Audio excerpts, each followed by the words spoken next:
All right, we'll get started. And now this is the last PowerPoint you'll ever get from me. And so you probably go home and celebrate and crack a couple bottles and, you know, just like the rappers do, pour one out for your Professor Girdwood. My time here has come to an end as well. I'm not teaching next semester, so who knows? Maybe I'll never be back at Saginaw Valley State again. Well, I recommend a lot of people teach. Yeah. Well, someday maybe I'll be back, but I have to finish up my PhD, so that's a very important step in my life, of course. So I guess we can't be selfish. You better yourself. That's right. That's right. I got to do my my research. You guys haven't seen my film yet, probably. Maybe I'll show it next week if we have time. We don't have time this week. So basically, next time we have your class again, you should be just like doctor. Probably about 1.5 years. Yeah. Yeah, you can call me homie for now. Oh, yeah. That's an ironic sense of humor. Hey, yo, JG, what's good? JG, I think that's JG. All right, that's what my girlfriend calls me, actually. It's true. So this is where the rubber meets the road. That's a cliche that I did not use in an email today to a student, but I wanted to because I wanted to tell this student this is when the rubber meets the road right here. All semester long you've been preparing, understanding anthropology and understanding theory and a foundation for research, and then we taught the methods lecture, and then you understand how to, and then I'd buzz through the sample slides and you learned who to. So we had the how to, the who to, and the why. You can always watch it back if you want. Yeah. I wonder if that picks up on the mic. probably. I know it did when it was back there, because it had a shotgun mic. But anyways, okay, got to stick to this, or else we'll be here till 11, and nobody but this side of the room wants that. I still got them, singers. So 15th, 14th week, and I can still come with them. Okay, this is data and analysis. It's towards the end of your project, and the data and your analysis of that data is extremely important because, as the title of the slideshow indicates, you need to analyze your data. If you just present data, the results of a survey to me, if you just say 50% of the people like hip-hop and 49% don't, that's data. Great, you got some data. But if you don't explain to me why, then you haven't analyzed it, and you missed half of it, and you'll miss half of your points on the assignment. So you definitely have to give me the data and then analyze it. And this is obviously a social science, anthropology. It's not a narrative. It's not journalism. So that's the title of the presentation. Now, somebody tell me something about this right here. Somebody tell me something about this. That's not. Yeah, just tell me anything. This about the picture itself, the image. I think it's this word. That's right. You're right. You have good eyes. You've been eating your vitamin A or E or whatever gives you good vision. Okay. Carrots. So this is a picture painted with words, and there's symbolism, which is no pun intended. There's symbolism behind that. Here is a picture painted with words, and this is what you do with qualitative research. You paint a picture with words. If you were to paint a picture with numbers, that would be quantitative research. So that's the symbolism behind the symbol, is that this is a picture painted with words. And so if you're doing qualitative research, that's what you'll be doing. But I use that sort of trick in another slide later on, so I won't go too much into detail on that symbolism. Painting a picture with words. Where does data and analysis fit into the grand scheme of things?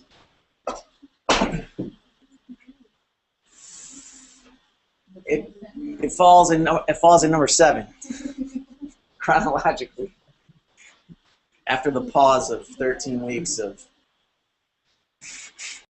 class, it falls at number 7, and it logically falls there chronologically because you can't collect data obviously unless you tell me who you're going to collect it from, and you can't collect data obviously if you don't tell me how you're going to collect it. So you tell me how and who, and then you do it. But you also have to have a good foundation, as I say over and over, about how you're going to do that, and you get that from prior literature. You look at the methods that the researchers have done in your articles that you've reviewed, and if they've done surveys, maybe you want to do surveys, maybe you don't. So they teach you how to perform research, and then you go out and do it. That's how it falls here. It should be the last thing you're doing. You should have 9 pages of your paper written at this point, as I said. 1 person from my Delta class, 1 person from this class, and 2 people from my Tuesday class. I've already turned in papers. I've already graded 1, gave that student an 85% on the final paper. Lucky for that student, they had enough points to round out to a 90%, which is an A-, but as I said earlier, I encourage that student to resubmit for an A. But you all have that option. Does it matter like what percentage like last time you said or before you said? No, that would be fine. That would be fine. And in fact, I'm glad you bring that up because it helps me not miss it. You don't have to particularly use this framework. You can use whatever framework you want. For an intro course, I teach this because it's a tried and true way to ensure that you get the proper sections that you need. If you stray from this, it's really you're at your own risk. 1 second. If you get the section headings from an article that you reviewed and you just mimic that, you might want to mention that in your paper or in the notes when you submit. That way I know where you got your ideas from. I can't knock you points if you basically mimicked a real good academic, because not all of the research articles that you read have these exact sections, although you'll see most of them, this one, this, some form of that in there. So you need to get the basic elements. But like I said, if you stray from the path, it's at your own risk. And this is why I teach this, because it's a more easier way to get to success. And one last thing about this is, if any of these were going to disappear, it would be this one, number 8.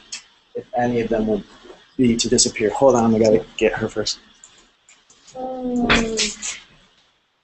If say you said like after next week you have to either like review them before like the actual due. Yeah. So say like I get like 2 quarters of them. Mm-hmm. Send it to me and look over that. Yeah, please do. Yes, about a dozen students have already sent me portions of their paper. Yeah. Did you have a question? Yeah. Alright, look at the sample funnel. Yeah, it's a good one. Really good one. Why is, like, are you doing 3 articles? There should be, my standard that I continually teach is 1 source per page is a good standard. So if you have a 3.5-page lit review, you should have at least 3, if not 4, in-text, real substantive citations. Yeah, like if you go out to the grade. You can use the one for every review. Yeah, that's what I was thinking. And why is the title like, is it abstract? Is it just like, Are you using one of your articles as a paper? You don't have to do that. I mean, It looks like it's just kind of that way. like the abstract is focusing on one article? Is what I noticed. Like, I guess I don't understand the abstract. okay. This is actually a good slide to explain abstract, and you can get a good example abstract off of any of the articles that you read. And basically, an abstract could be 10 sentences if you want to really pattern it from a very basic level. And that's not to say you would get it downgraded, because you can always go real basic and get good grades in class. And if you had a 10-sentence abstract, your first sentence would be a lead into the topic, okay? Sports and race has been prominently changing in America for the past 50 years. That could be your first sentence. Second sentence could be, that's important to study because sports is a microcosm for examining racial interactions. Third sentence, let's skip the third sentence. I'll go into the fourth sentence, and I would say sports and race have been looked at in a social interaction standpoint from Smith in 2010 and whoever in 2012. I'm going to look at sports and race through doing ethnography and interviews. I'm going to interview 20 people in Flint who play international basketball. What I found was that many of them return in the summer. I couldn't interview more than 20 because this project was done over one summer at a case study of 2 pro-am basketball events. I think that this has further implications for international occupation and migration and travel or something like that. If you stuck to like these 10 basic things, you had a 10-sentence abstract based on something like that, you might do well. That's what I did when I told you. Is that good? Trade. There's tricks to the trade. This is not rocket science, it's social science. That's all it is. But a couple common flaws in the abstract are don't say our, don't say we, don't say you. Don't use the second person. Don't talk about the study as doing something. Don't say this study will examine. What you want to say is I will examine because you're the person that does it. You want to avoid the passive voice. So don't say something like I will be looking at. Instead say I look at. Other things, don't say my research because you don't do research. That's way too broad. Say my survey or I do a survey or I'll survey people. Don't say I will do research because you don't really do research. That's way too broad. So for each subtopic there, if you're starting on top, if you're going to have to write based on that, or can you elaborate more on that? I'm going to put in the directions, and I did lecture on it with the rectangles up on the board. Cover page is 1. Abstract is a half a page, double space, about 10 sentences. Introduction, which is not labeled, is about a page and a half, which ends, if you want, it's very clear, with the research question. The literature review then is about 3.5 pages. It is labeled with a header. The methods, sample, data analysis sections are all about 2/3 of the page. Limitations and discussion, about 2/3 of the page, but like I said, that one could vary almost so much that you could omit it. Conclusion is really about 3/4 of the page. I think that gets you to 9 pages, and I think the bibliography is a page, which makes 10 or 11. And I intend to put that in the instructions, but if you just kind of go off what I just said, you'll be all right. That'll equal a 10 to 12 pages. Okay. And it should make sense too. And I know sometimes students mess it up a lot because the midterm was 6 pages. They might think that the lit review is 6 pages, but your whole paper is not a lit review, only half of it. And really, with the cutting out the bibliography, abstract, and cover page, you might only have 7 pages of substance. So if half of your pages are a lit review, that's only 3.5 pages, which is half of 7. So that actually makes more sense. So if you start thinking about it logically, I think it'll start to make a little bit more sense. I thought it was supposed to be 12 pages, so is that alright if we went up to 12? Yeah, it's definitely, yes, most definitely, yeah. And you can also have an appendix if you want. It's not required, and you don't get bonus points or anything. But if you do a survey, you might want to throw it in here at the end, or your interview questions at the end as an appendix, and refer to your appendix in your methods section rather than just listing interview questions, because they just don't belong in a 2/3 of a page methods section. Yeah, unless you're doing a proposal, you can refer to, like, if you're doing a proposal of something that you wanted to do next year, you would say, I will go to California and interview people. So it's typically, well, Yeah, 10 to 12 is a good, yeah, for this thing. You know, don't go too much more than that, because there's a real skill to getting all of this into 10 to 12 pages. That's why I put it at that length. Okay? Good questions. Now, back to the slideshow, right? Data and analysis. Where can you get data from? Well, I took a list of about 50 links. These are all hyperlinks from the University of Texas, and they're great data sets and data sources. And can anyone tell me, with some of the vocabulary that we've learned this semester, what type of data sets these are? Is it the long one? No. Is it the longitudinal? No. Oh, one of these is, yeah, one of these is longitudinal, but probably only that one. Nope, these are quantitative. Yeah. Think of N, quan, with the number, N, number starts with a letter N. And also, your sample and population are described by numbers, which is also an N. That's just so awesome. These are quantitative data sets. So like the second one down is census. And what you get with the census are like how many elderly people live in this area, how many Muslims live in this area, how many African American, Hispanics live in this area, how many people in poverty live in this area, etc. You could get numeric data, which is quantitative data from the census. And there are some really good main topics in quantitative data. It's a very legitimate source. I don't prefer it. And I think for an anthropology class, especially with ethnography being the key method in anthropology, we kind of lean towards qualitative research, and I prefer it, so I kind of teach it. But if you were doing religion, there's religious data sets. CIA, there's the Bureau of Justice statistics. So if you're doing crime, you can get good data sets from that. But this would all be contingent on whether or not you knew how to do statistical analysis. And I myself am not even that good at it. I only took stats to pass it and get my required course. It's kind of like you all taking this course. So I don't like statistics, so I don't really get into these data sets. But if you're a statistician, this is where you go. And also, if you're doing grad school work, you'll need to know where data sets are. Like, you wouldn't be able to go into grad school and just say that you wanted to do an ethnography. You at least have to have some knowledge of what a data set is and where to get it.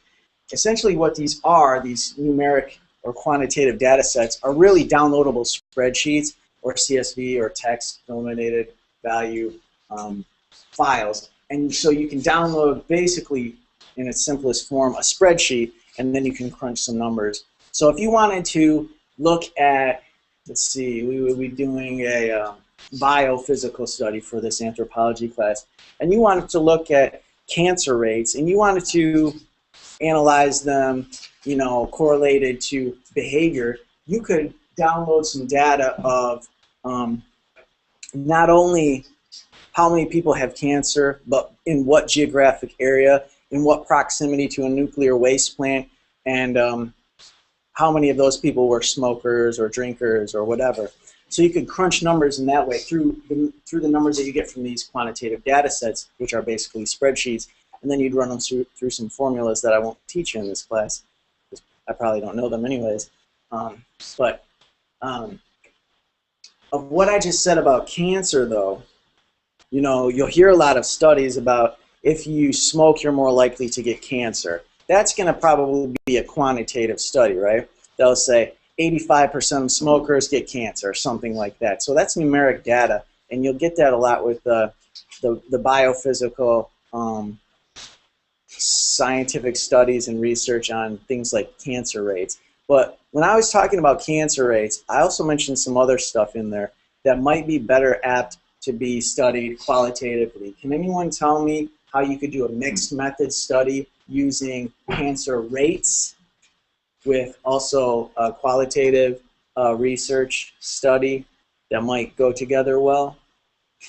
Can anyone think of that?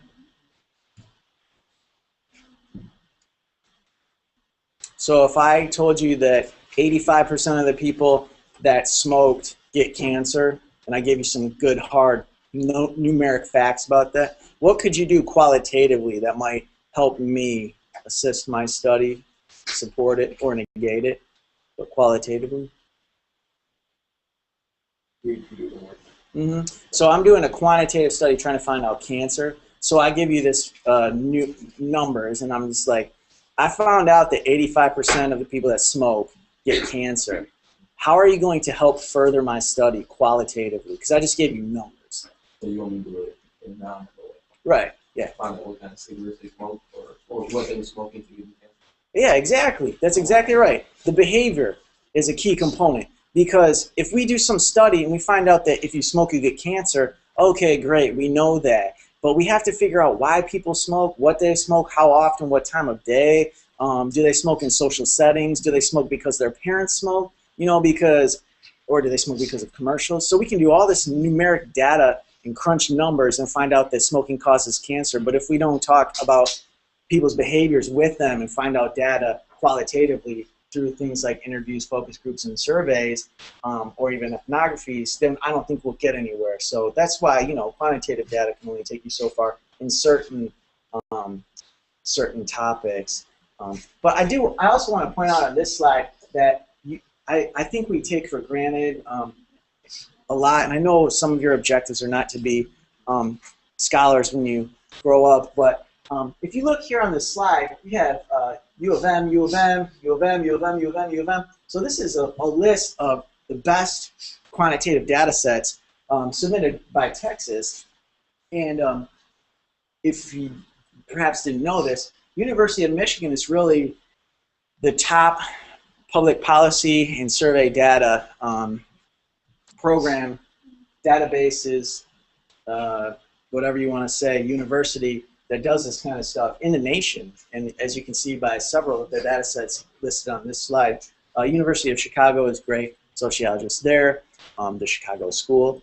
But I think it's just really cool that, when I did my summer study at U of M, I think it was last summer, just how much they have to offer us. And it's like a jewel that's just about 2 hours away. So if you're interested in real survey research, it's right down the street. I mean, you don't have to go to Harvard or Yale or Stanford to get the quality here. You can just go to Michigan and you have that opportunity. It's so close. It's so great. It really is. It's a very good school for this type of thing. A very poor school for sports. So, where do I prefer that you get data? I prefer that you do it yourself. Now, I try to teach you through examining other people's studies, and obviously that's important. You need to have some foundational basis. So that's how we look at other people's studies and we do a literature review. But I prefer that you get your data yourself, and that's why I prefer the qualitative methods, because if you went and got quantitative data sets from any of these surveys, you have to take it for granted that they conducted their survey properly. And they probably did if they're big scholars, but even some academics don't. Maybe they persuaded their respondents to say answer a certain way, and you would have to accept their methods of survey collection if you're going to crunch their numbers. So I think it's a lot more pure and true for you to go and collect your own data, knowing what you know based on your perspective, and almost a grounded theory. And this even touches a little bit on the feminist theory that I've taught previously in the semester. So do your own study and gather your own data. Now I've got another one of these to help you remember what we're doing here. Painting a picture with words in the qualitative study.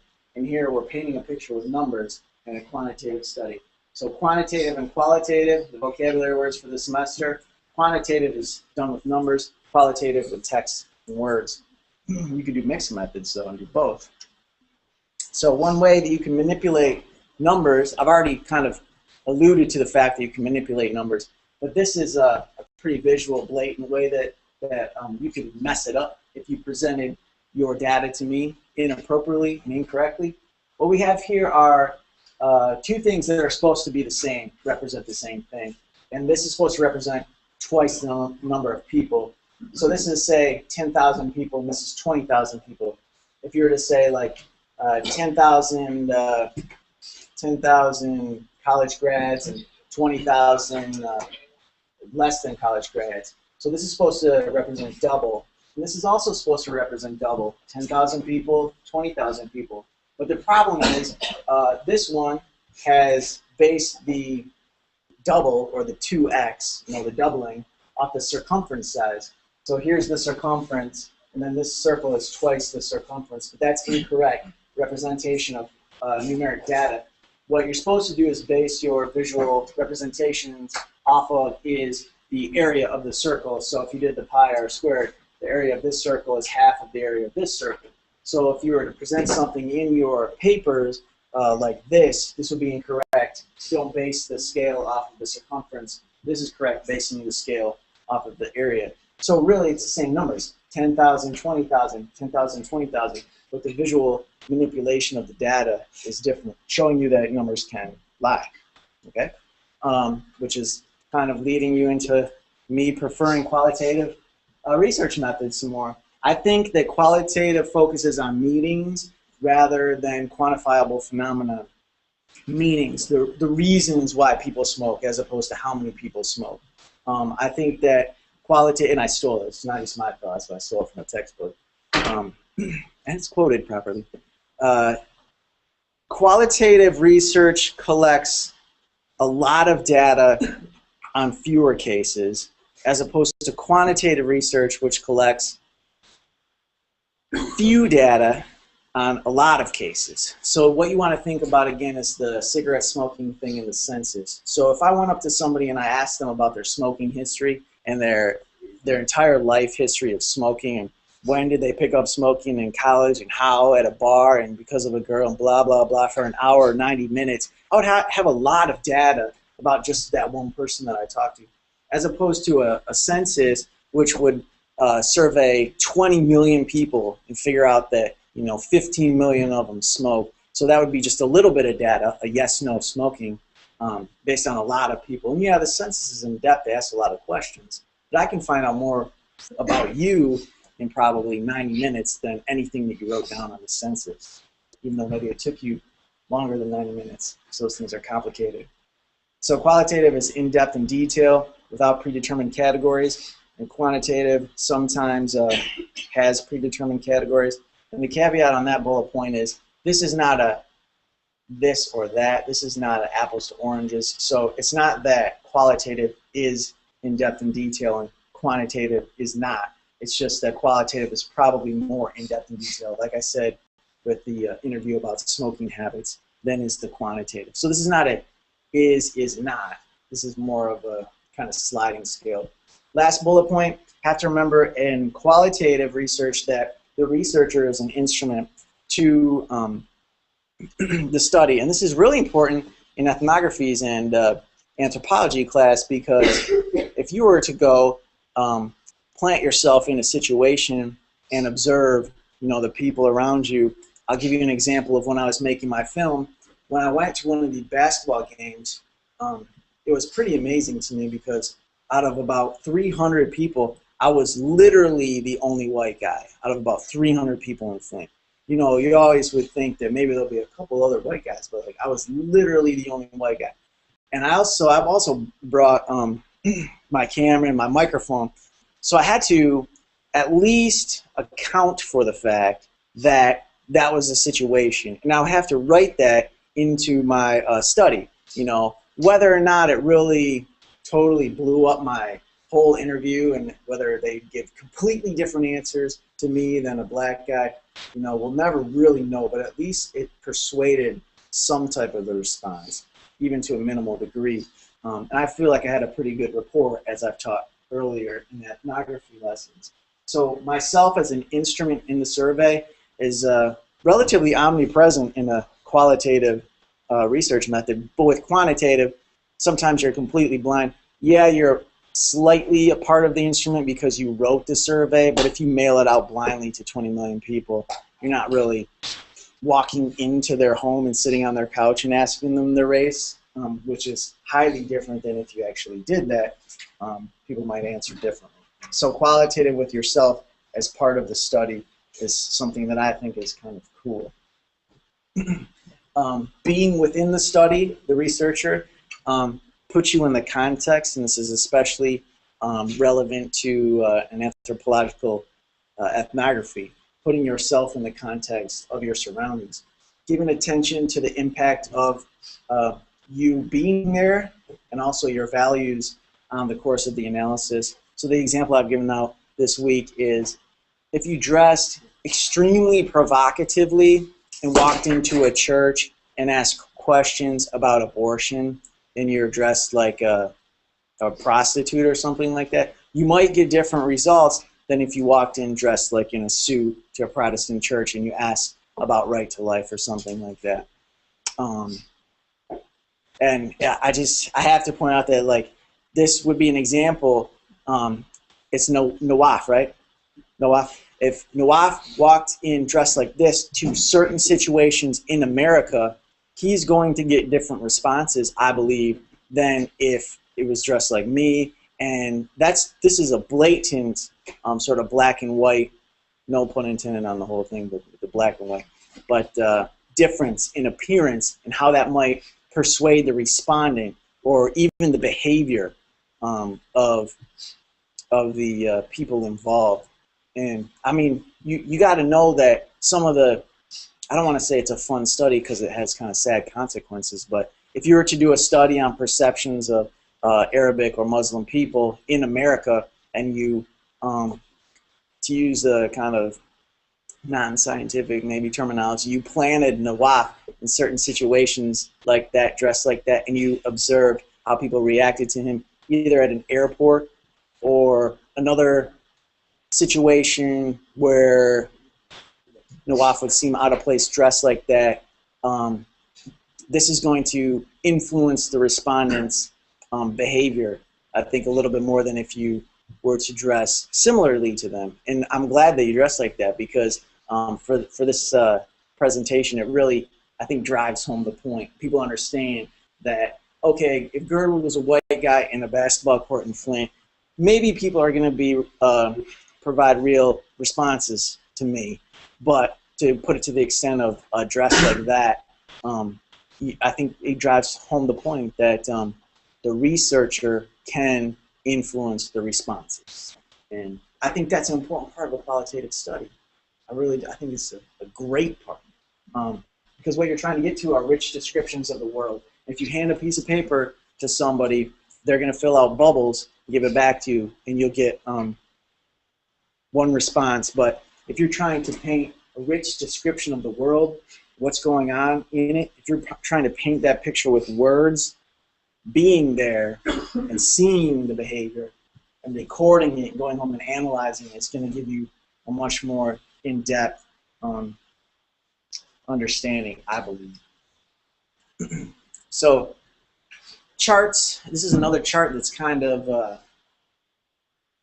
well, I'll let you make your own, draw your own conclusions from it. Can somebody look at this chart and with no tricks behind this question, tell me what this chart is trying to display?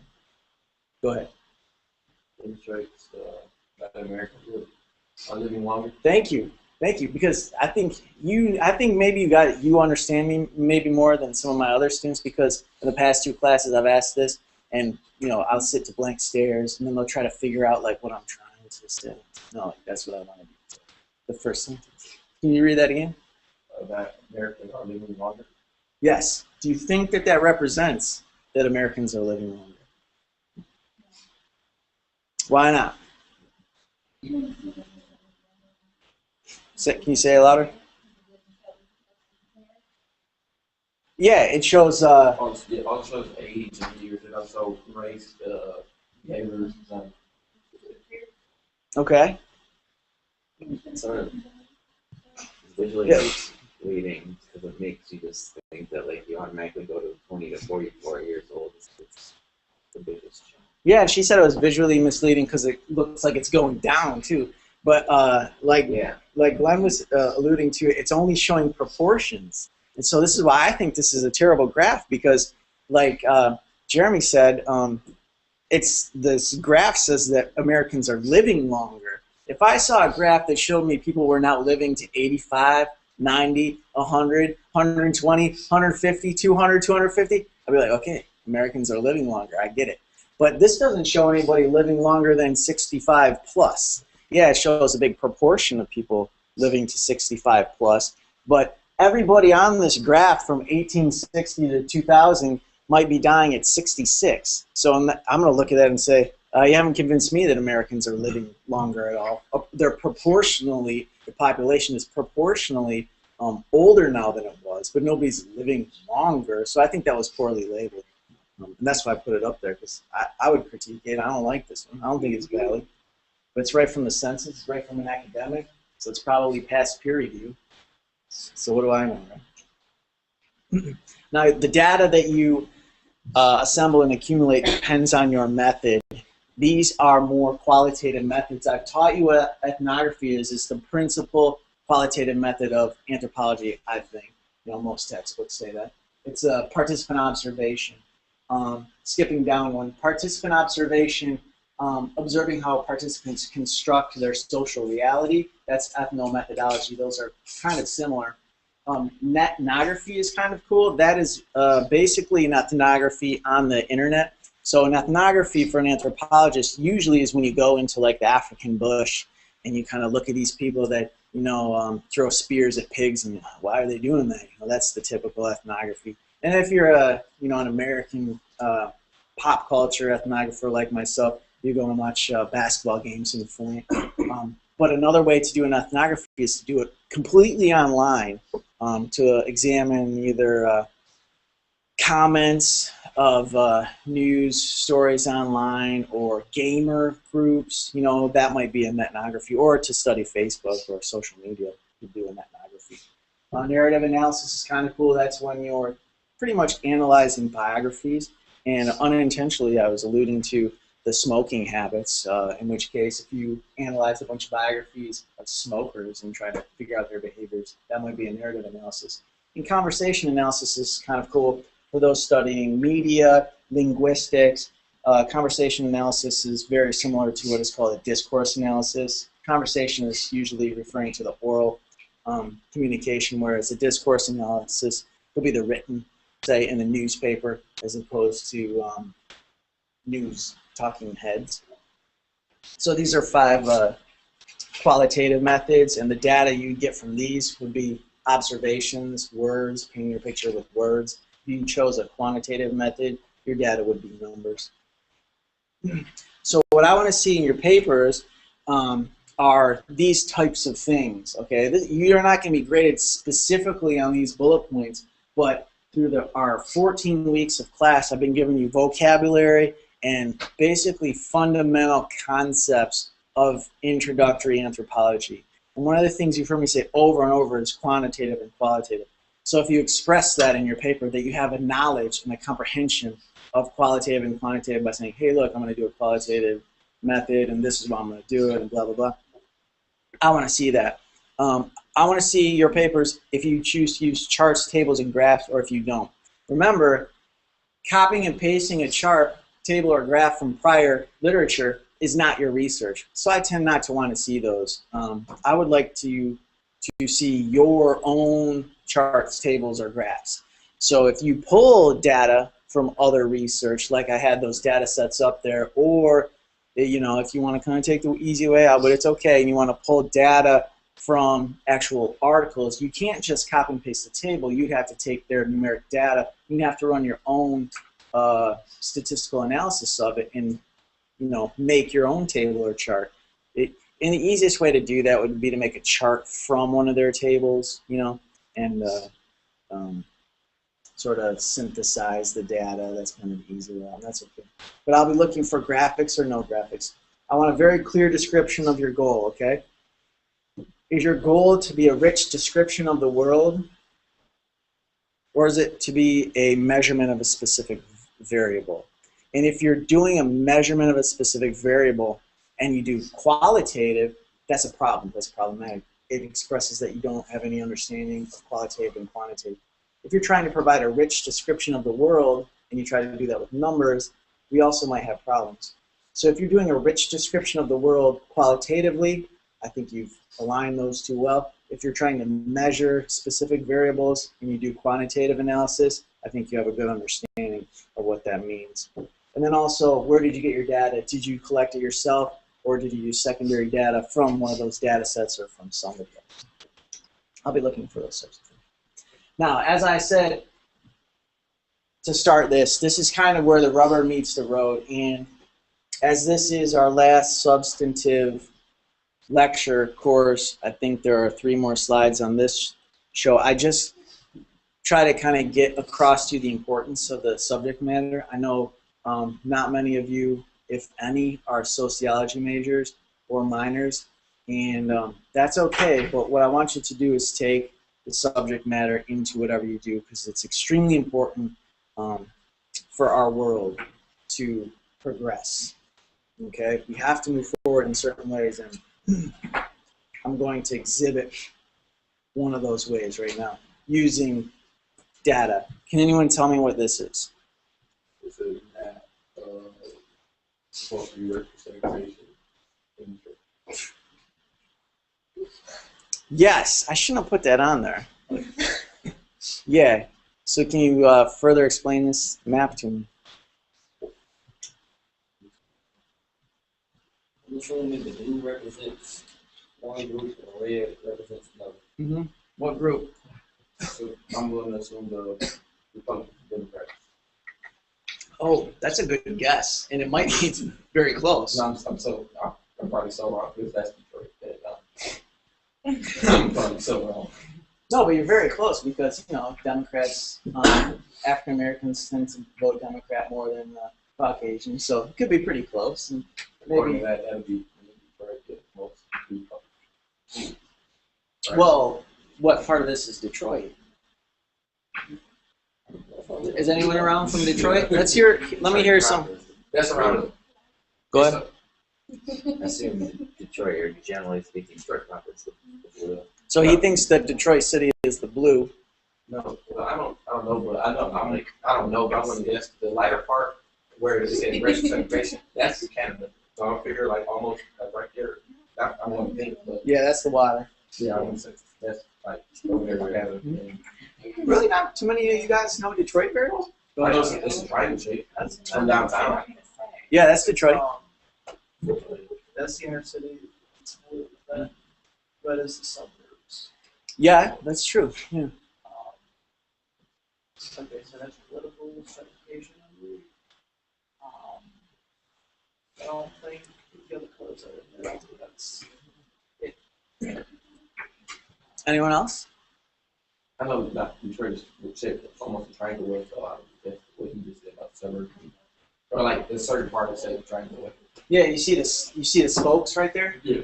You can kind of see them right there, right there. One of those I think is Woodward, and the other one It's been banner is stuff like that. Gratiot and Woodward. What else about the map? Any? How many people are from Detroit around here? Tell me about this map. You have to know. Tell me about the map. I have no idea about that map. Come on, you guys. Like what you're getting It at. looks like Me and the apartment. Oh, no, yeah, well, I'm super close, but not Oh, like that in the middle. You can tell me anything about the map. I assume also like the orange would be Mexican town. Oh yeah, I can do that. Right, yeah. Or it could be blended mixed. I don't know what the weird like teal color is though. Is that like a different? Like you see how it's kind of like the blue, but then it's like a blue. What did you green. say? Yeah, it could be Hamtramck. Could be foliage. Oh yeah. So what we have here is Detroit. Go ahead. It says racial segregation. Wow, I guess. Yeah, the blue represents African American, and the red represents the Caucasian. And these are not. Caucasian too? Yeah, and, Yeah, we just got yeah, and these are not proportions. These are where the people live. So what you have here are black people, and what you have here are white people, and not too much intermingling. It's extremely segregated. And it's extremely segregated. Green is Asian, orange is Hispanic, gray is other. And this is where the black people live, and this is where the white people live, and that's how that is. And now tell me a little bit more. Now that you know that, tell me a little bit more about I wish the. I could see where the streets were, because if I could see where the mile roads were, I could probably understand a little bit better. You can tell me though. You can tell me. You can make an inference from that. Well, the long if you go line down, is 8 Mile. That's exactly is right. that 8 miles? Yeah, the I long line thought- at the top. That's 8 Mile. I wanted to know because I was almost positive it was, but I didn't know if it had branched out. Because I know, like, I live in a small town outside of Detroit. but it's primarily white still, but there's a lot of more segregation going on. For the red piece, that's where those point woods is, and that's where all the white people. Mm-hmm. And for me, I live right down the street. It's really cool to see that you go from these giant condos, mansions to essentially run down and abandoned homes. Yeah, so let's talk about that a little bit. Let's talk about 8 Mile. Why is it a dividing line? Do white people just, they're thinking about buying a house and they look at the street and they go, I want to live on that side of the street and not that side of the street? That's honestly so true because like Mama just said like we can move and shit. I want to be something good across 8 Mile. Like it is like same that is, you know. Why? Do you know what 8 Mile represents? It's the borderline between Yeah, the border of Detroit and Alberta. Yeah, it's Wayne County and Oakland County. So you got people that have that idea of like living on the other side of the tracks. Mhm. People say so-and-so lives on the other side of the tracks. And it's like the negative thing people perceive it as because But not only is it cultural, what else goes along with living in Oakland County and Wayne County? Well, let's say it's like it's economic. Like you just like cross the street, property values are gonna be like crazy different. Mm-hmm. Part of it is too, a lot of people that work in the city, I know Macomb County has some of the biggest, like, has, I think the biggest amount of people going to Wayne County to work, a lot of Macomb County, and that's where I'm from. And a lot of people like a lot of land. And out where I'm from, that's a lot of country, and you know, a lot of people own a lot of land and they'll just drive to the city, make good money, and drive all the way back out. Yeah, that's a good point. The way it is zoned is much different. So the houses might actually be twice as close together on the south side of 8 Mile and 3 times as far apart on the north side of 8 Mile. There's something else about the difference in counties. Who can tell me a little bit that knows that area? What type of businesses are on the south side of 8 Mile, and what type of businesses would be on the north side of 8 Mile? Small businesses on the north side. Oh, well, I don't know. But, Any guess is fine. the blue area is mainly factories. They used to produce vehicles for companies that used to be central. That were there, Mm-hmm. but since the industry essentially moved out because of foreign and other financial problems, essentially that side of Detroit is dead. Mm-hmm. That's south stores And yeah, oh, we got a couple big businesses.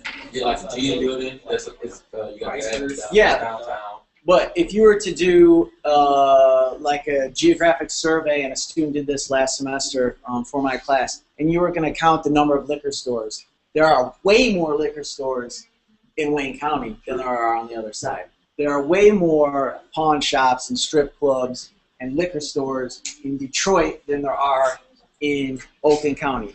That's the type of zone businesses that they put in Detroit. Who lives there? African Americans. So what do they put in the suburbs? Country clubs, doctor's offices, things of that nature. So you think that this is all just random? No, people zone.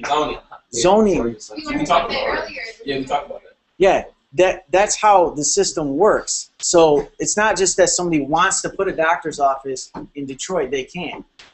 They want to put a liquor store in Oakland County, they can't. They say, okay, well, what can I do? Well, you can put a liquor store on the hood. That's what you can put there. Okay, and what can I put in the suburbs? A country club and a doctor's office. That's what you can put there.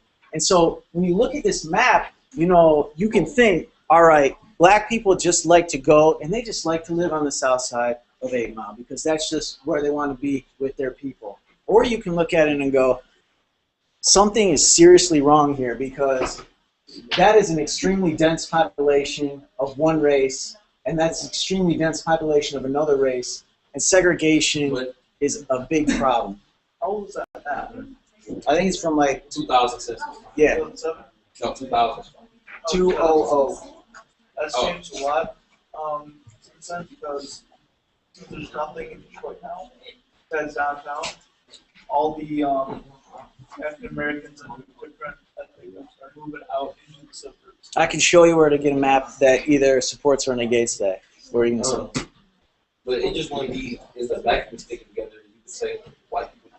Yeah. You said so like Now this map talks about. Yeah, it's fine. You can use either one as long as you're consistent in your papers. So this map talks about black people and white people living in different places. And on one hand, you might think, Girdwood, that's not a problem.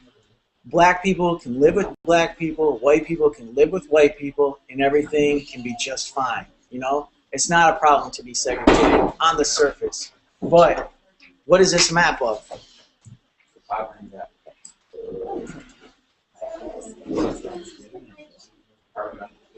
Yeah. So where is this a map of? Where is this a map of? Yeah. East part of Michigan. I want to say that. Yeah. And what's that dark black line that runs across? That's the county line. That's the county line. I mean, That's the county line. It's the exact same thing. So where do all the poor children live? like or at church, right? So all the poor kids live right there. But who else lives right there? Yeah. So who are all the poor children in that area? Yeah. That's exactly right. So when we're talking about upward mobility, and you're looking at it by poverty, and you, It's really good.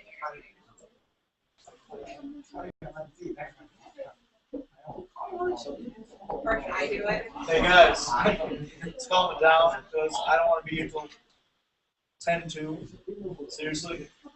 Thank you. so these are the two maps side by side. It's the same area, and what you have on the left side is racial segregation, and what you have on the right side are children in upwards of 60 to 100% of poverty. And so what we're looking at is equal access to chances for upward mobility, and this is a problem. This is a big problem. I know you all are going to go off and be nurses and social workers and psychologists and engineers and marketing majors. Border Patrol. Border Patrol enforcement. But no matter what you do, unless you do something to change these problems, they'll continue to exist. See, but I'd like to point out that you said this was from 2000. Yeah, these are from. See, I think it's changed at least somewhat because I know the That one on left is 2000.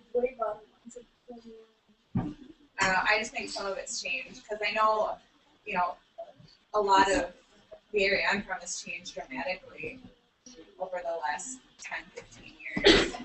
So this is where I got the maps from.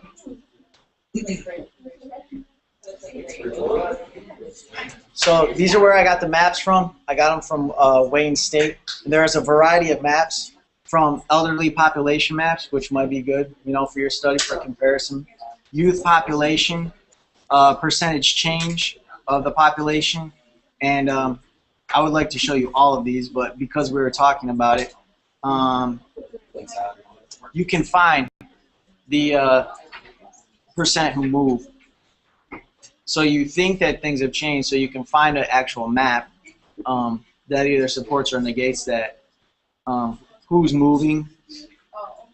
Okay, so you say that things are changing and that perhaps segregation is lightening up a little bit because people are moving out of the city. But what this map shows are that the people that move the most are the mobile white people in the suburbs, and indicated by the lighter shades of purple, the people who are stuck where they're at. The people that are stuck where they're at are the people here. See, this is a migration map of Detroit, okay? So this says that these are the mobile people in the suburbs, the white people. These are the stuck people of Detroit, who are, as we've seen, the black people, okay? So this is the people that move and the people that can move and the people that can't. So you think that things are changing. We all have this perception that things are getting better, and I think they are getting better. But chances are that those two maps are going to be very close to the same next time that they do the census. And so I think we still need to make some great progress. You know? So I just really encourage you guys to do that, either in this class or beyond. So here are some more maps. I think this is going to cover a lot of what you are studying. If you're studying like family, children and family, youth, all types of different family structures, families in poverty. If you're doing crime, you can go by district or by crime type, robbery or grand theft auto. If you're doing educational status, mobility, you can do educational attainment. If you're doing health, there's a lot of health. I don't know why they choose lead, but then there's more family structure, more housing. As we were talking earlier, perhaps the houses are closer together in Detroit and more spread apart in the suburbs. And the sort of the rent and the proportion of rent of income. We're going to do census every 10 years.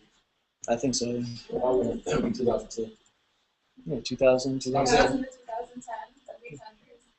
I'm saying, why wouldn't they have an updated? Yeah, it does. It takes. Yeah. 2010 numbers will be available in 2010. Yeah, it takes forever. Yeah, thanks for that, Mom.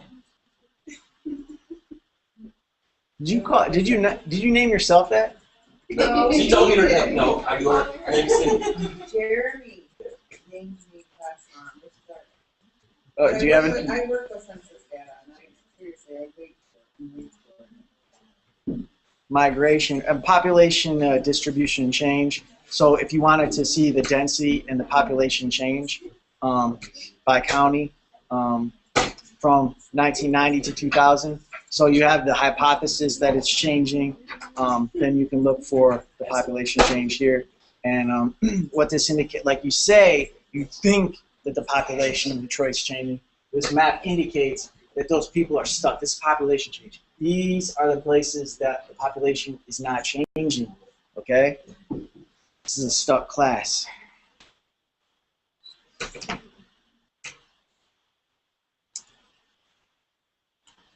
Not the class, the class. The stuck class of that class, not this class. Yeah, that much. Poverty and welfare, race and ethnicity, geographic boundaries, and the last one, which is kind of intriguing, kind of the last thought to go out on is, I tell you that it's segregated. I tell you that there are poor children that have lack of access to upward mobility. I'll tell you that you think people are moving out of Detroit, but as the maps show, they aren't. And you think, how can we change this? We just got out of a presidential election cycle. But then I can put up the map that shows voter turnout, which shows you that the people, the white, richer people in the suburbs are the people that turn out to vote. And the people in the cities, as the voting turnout shows, do not turn out to vote. And I think that's because perhaps they don't think that they can make any change by voting. After that change, The voter turnout? yep. I might be wrong, but I feel a lot more people from the bottom list that don't have to vote. But about you got 95% of the black people. So you think so? So you can't, just like her, you can't wait for that census data to come on. I probably won't look at it in 2014, but yeah. Sure you will. You'll be in grad school. They're with you. I'll be more than happy to. Oh, I feel So we have to work to make this change, because the people that are making the laws to put the liquor stores on the corners in the hood, the people that are making the law, the people that are voting those people to make those laws, are the people in power. They're the dominant hegemonic class, and we need to work on that. We need to make things better. So I encourage you to do that. I wouldn't pass the background check. Whole class voting. So next week, print off your papers, bring them in next week. You come and you share your papers with the rest of the class. I'm looking Share forward that, to like it. peer review or presentation? Presentation after the 14th. I call it sharing. Don't you, we can hear it. You're not answering me.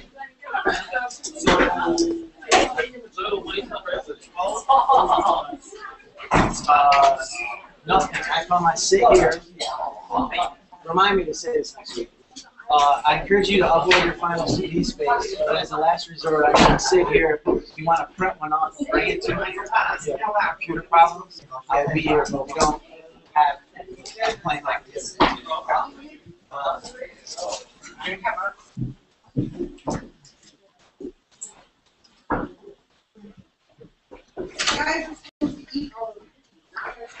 I will email you.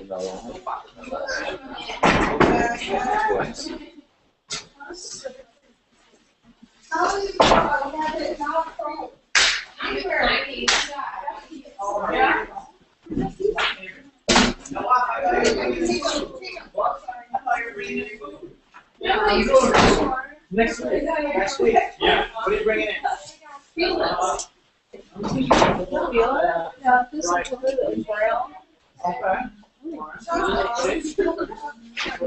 My masterpiece. They can start. You do break leaves? What? You do break leaves? Oh, no. No. Too far away from the Mediterranean Sea for that? The Lebanese, they do that. Oh, yeah. Oh yeah. It's critical for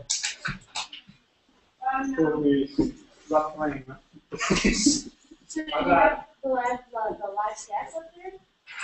Your Michigan Staters bottomed a little bit for the Big Ten tonight. Yeah, what's that about?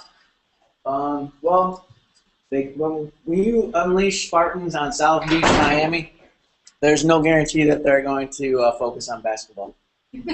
So I think they may have some extracurricular activities. I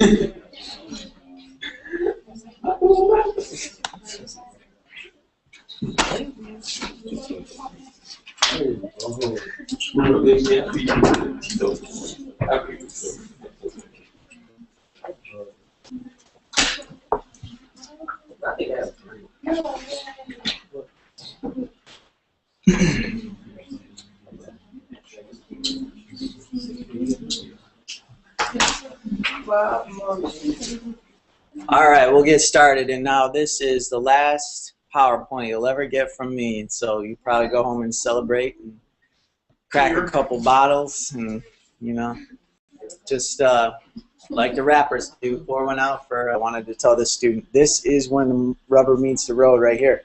All semester long, you've been preparing, understanding anthropology and understanding theory and a foundation for research, and then we taught the methods lecture, and then you understand how to, and then I'd buzz through the sample slides, and you learn who to.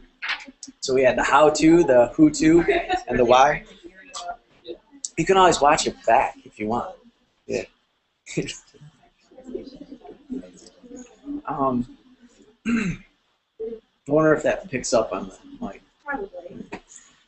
I know it did when it was back there, because it had a shotgun mic. But anyways, okay, got to stick to this, or else we'll be here till 11, and nobody but this side of the room wants that.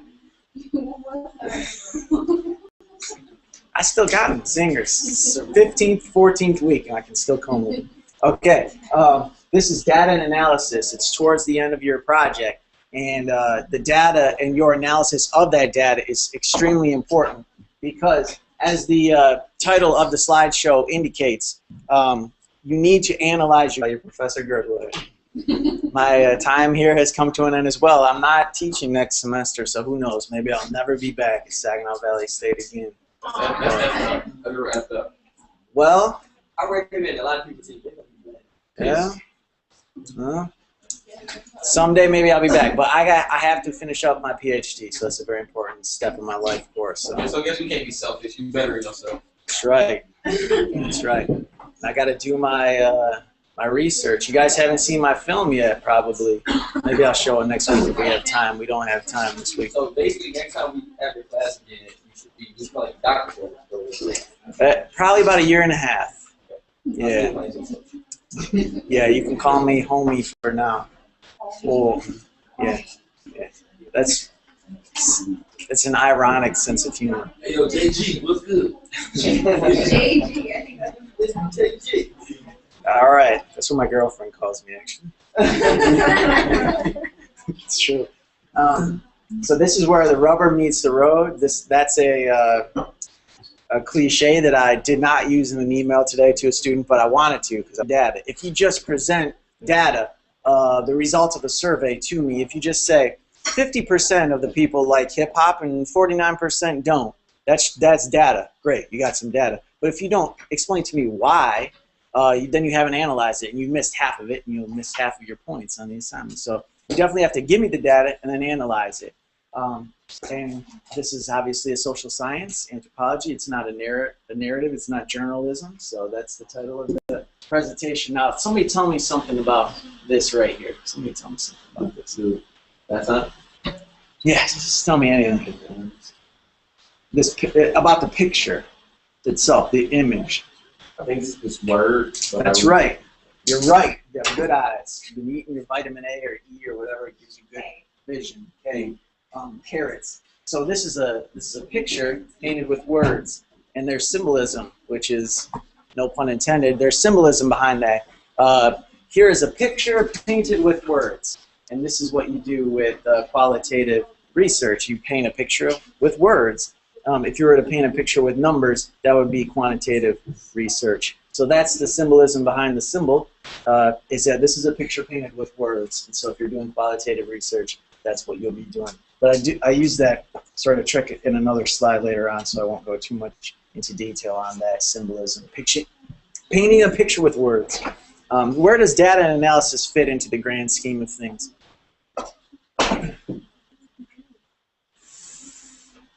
It falls in number 7 chronologically.